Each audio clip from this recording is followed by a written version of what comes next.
Good morning everyone, my name is Ayush De Leon from BSN1 and for today, I will be assessing blood pressure. When we perform blood pressure, we should know first the ADPI process.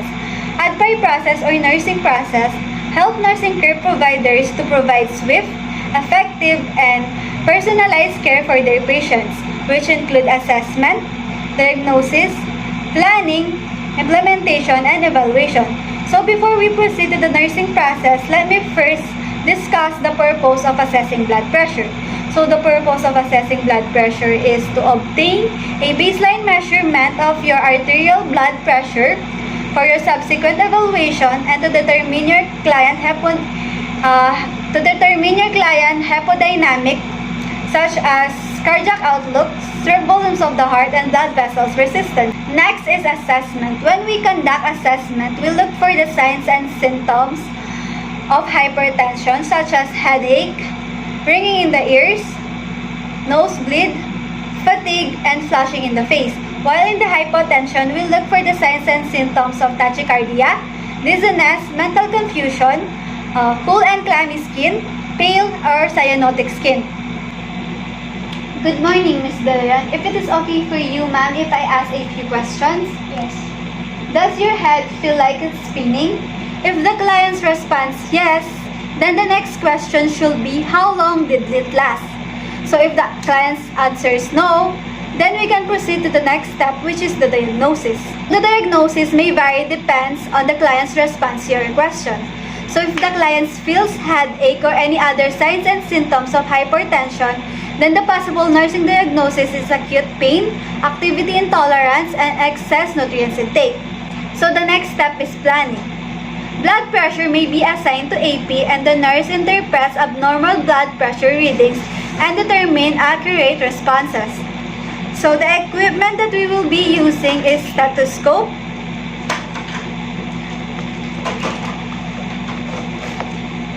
blood pressure cuff, and sphygmomanometer. So for the preparation, make sure that your equipment is intact and functioning properly. Check for the leaks in the tubing between the cuff and the sphygmomanometer. Next, make sure also that your client has not smoked or ingested caffeine for 30 minutes prior to measurement.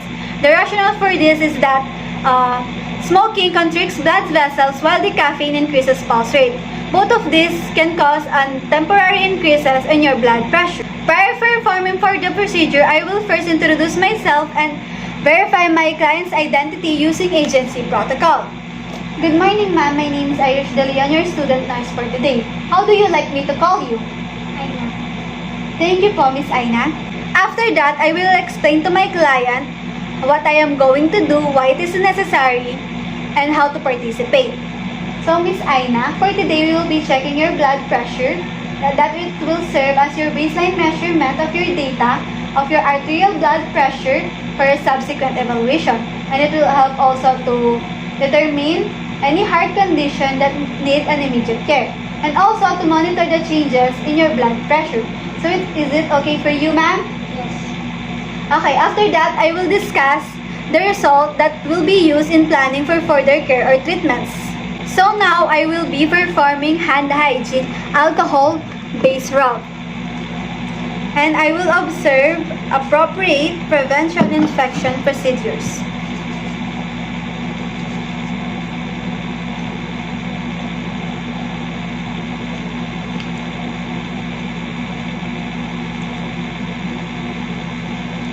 Next, I will provide for my client's privacy.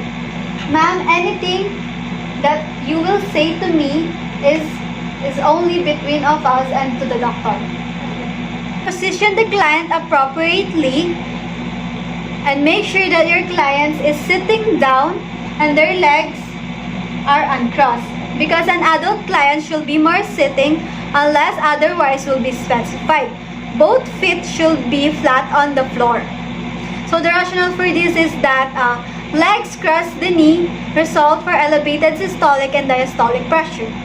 Next, the elbow should be slightly flexed at the palm in the hand and the arm is supported at the chest level. Readings in any other position can be specified. But the blood pressure is similar when sitting, standing, lying with clients. But it can vary significantly by the position in certain clients. So the rationale in here is that the blood pressure increases when the arm is below heart level and it decreases when it is above the heart level. So the next that we will going to do is I will roll the sleeve first, and then I will wrap the deflated cup evenly around the upper arm.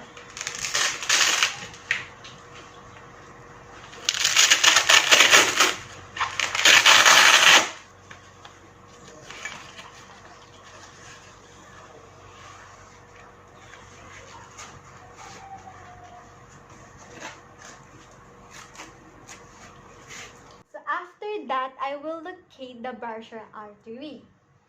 So as you can see, this is the artery where you can palpate that can be used in determining the blood pressure. So as you can see here, there is a guide that is written over here. There is a left and right arm. So basically, this is a left arm. So the arrow should be pointing where the artery is. So the rationale in here is that the bladder must be directly over to the artery to be compressed if the readings is accurate. So for an adult, place the lower border of the cup approximately 2.5 cm or 1 inch above the antecubital space. If this client's initial examination perform the preliminary palpatory determination of a systolic pressure. So the rationale in here is that the initial estimate tells the nursing on which the sphygmomanometer needs to elevated for subsequent evaluation. It also prevents the underestimation of a systolic pressure and overestimation of a diastolic pressure for an auscultatory gap occur. So now I am going to palpate the brachial artery with my fingertips. And now I am going to close the valve on the bulb. Be going to pump off the cuff until I will no longer feel the pulse. And I'll make sure that I will looking at this gauge to know that number.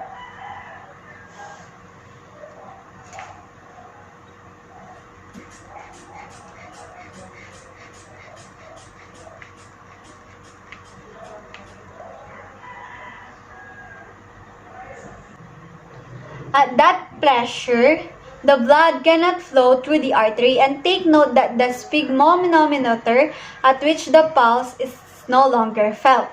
And now I am going to deflate the cup or release completely a pressure on the cuff.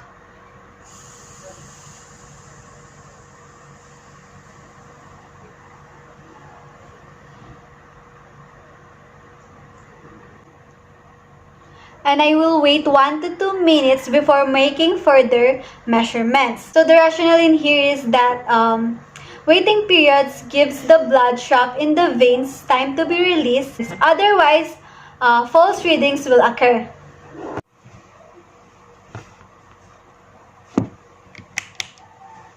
So after that, I will going to position my stethoscope appropriately. But before that, I will going to cleanse first the earpiece with antiseptic wipes.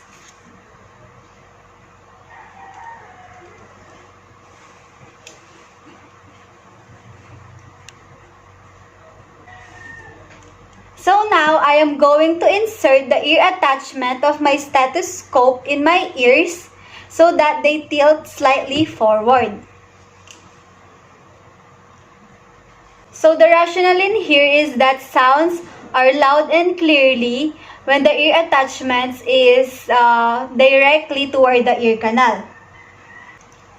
Make sure that your stethoscope hangs freely from your ear to the amplifier. So the rationale in here is that if the stethoscope tubing rubs to an object, for example here, the blood can interfere the sounds within the artery. So now I am going to place the amplifier to the partial pulse site.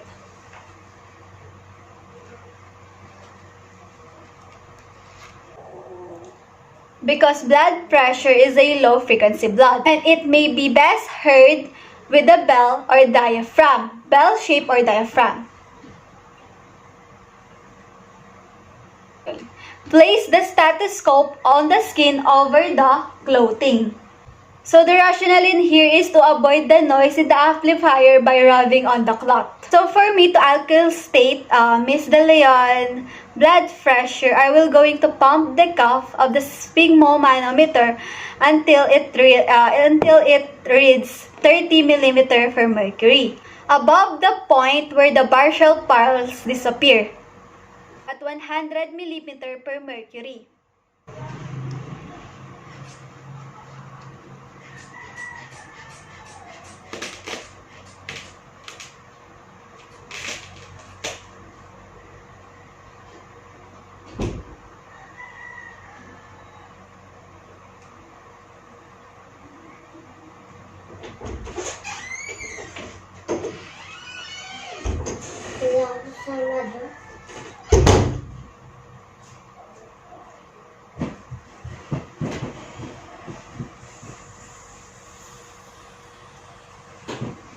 So now I am going to release the pressure, the valve on the cuff. That can decrease at the rate of 2 to 3 millimeter per mercury.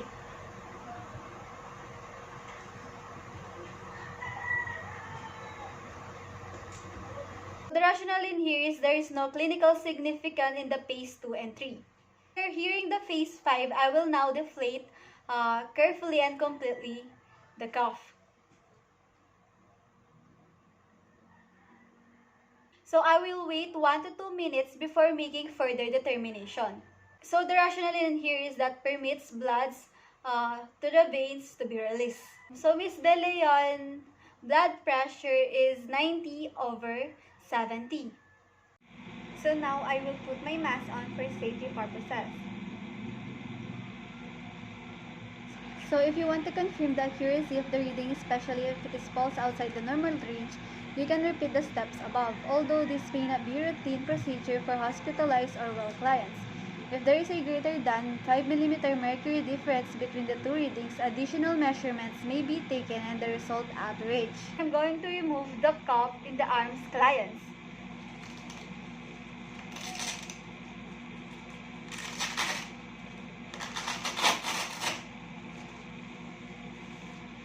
Thank you, Miss De Leon. And now I will perform the Thai blood pressure. So help the client to assume a prone position. So if the client cannot assume this position, measure the blood pressure with the client in a supine position, with the knee slightly flexed. So Miss Aina, we will be doing now a supine position. So now I am going to help the client to assume a prone position. If the client cannot assume this, measure the pressure while the client is in supine position with the knee slightly flexed. So now I will provide to my clients privacy because we will not want to expose our client. So I will only expose the thigh, taking care not to expose the client unduly. So now I will be flexing slightly the knee of the client and locate the popliteal artery. If this is the client initial examination, perform a preliminary palpatory determination of his systolic pressure by palpitating popliteal artery. Now let's proceed to the variation of using an electronic indirect blood pressure. The result of a large research study have led the recommendation including presetting the automated machine to wait 5 minutes before taking the first measurement, taking multiple blood pressure readings and averaging them while the client is resting quietly seated in a chair with a back support, not an examination tablet, and alone in the room. So place the blood measure cuff on the extremity according to the manufacturer's guideline. Turn on the power switch, if appropriate. Set the device for the desired number of minutes between automatic blood pressure determination. When the device has determined the blood pressure reading, note that the digital result. Remove the cuff from the client's arm. So for the safety alert, wipe the cuff with an approved disinfectant, so the rationale in here is cuffs become significantly contaminated. Many institutions use disposable blood pressure cups. The client uses it for the length of stay and then it discarded. So the rationale for this is this decrease the risk of spreading infection by sharing cups. Next is document and report pertinent assessment data according to agency policy. Record 2 pressure in the form 130/80, where 130 is the systolic phase 1 and 80 is the diastolic phase 5 pressure. Record 3 pressure in the form of 130/90/0, where 130 is the systolic, 90 is the first diastolic phase 4, and sounds are audible even after the cuff is completely deflated. Use the abbreviation of RA or RL for right arm or right leg and LA or LL for left arm or left leg. For the evaluation, relate blood pressure to other vital signs, to baseline data, and to health status. If the findings are significantly different from previous values without obvious reason, consider possible causes. Report any significant changes in the client's blood pressure. Also report these findings for an adult if they are consistent over time.